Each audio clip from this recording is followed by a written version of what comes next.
Bonsoir à tous, c'est la chaîne philosophique, Nicolas Gugliotta. Voilà, je voulais vous parler ce soir de la courant de pensée philosophique, l'empirisme. Comme je vous l'ai dit, j'allais faire une vidéo sur ça. Alors hier, j'ai parlé de rationalisme. Donc, qu'est-ce que l'empirisme? Donc, c'est une doctrine donc, qui considère l'acquisition des connaissances par l'expérience. Donc, cette doctrine philosophique s'oppose aux idées innées ou innéisme et au rationalisme, comme je l'ai mentionné sur la vidéo précédente, selon lesquels nous possédons par avance, en a priori, des idées. Donc ça, c'est le rationalisme.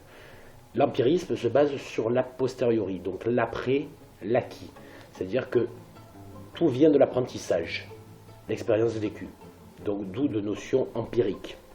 Donc l'empirisme est aussi une notion très subjective, très personnelle, intrinsèque et je dirais même idiosyncrasique pour reprendre un terme nietzschéen. Les empiristes mettent donc l'accent sur la méthode expérimentale. Donc on a pu le voir chez certains médecins de l'Antiquité comme Sextus Empiricus au IIe siècle après Jésus-Christ, qui était un médecin et philosophe. Donc c'était l'expérimentation, on pourrait parler de Claude Bernard, le médecin aussi. Mais je citerai un peu plus tard, c'est des philosophes et scientifiques qui justement œuvraient dans l'empirisme. Donc c'est pour revenir sur les empiristes, ils se méfient des théories et des argumentations pour n'accepter que ce qui est réel et s'oppose ainsi aux idéalistes. Donc les idéalistes, c'est plutôt Platon.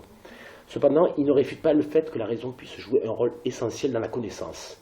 Pour en citer les principaux représentants, donc comme j'ai dit, donc il y a Francis Bacon, l'école écossaise de John Locke, David Hume. Francis Bacon, donc c'était un Anglais.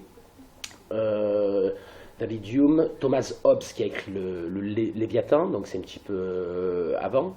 Il y a aussi donc Berkeley. Donc je dirais que Berkeley c'est aussi un idéaliste subjectif et un empiriste. Il est plutôt dans l'immatérialisme.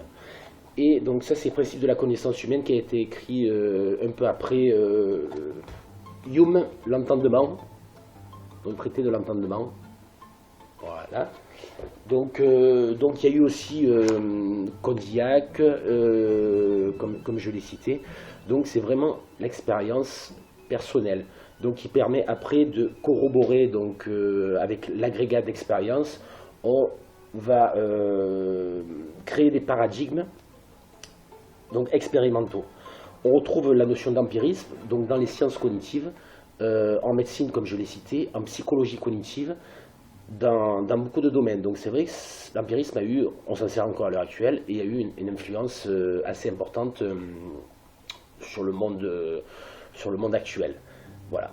Donc la prochaine fois, je vais faire une autre vidéo sur, je vous ai parlé du rationalisme. Certainement, on va partir sur l'idéalisme avec Platon, donc c'est un petit peu les fondements, donc au 5e, 4e siècle avant Jésus-Christ, pour ensuite un peu faire d'autres vidéos sur les différents courants de pensée. Et il y a eu un très grand nombre, et des déclinaisons aussi, parce que ça évolue en fonction des mœurs, des habitudes, des états d'esprit.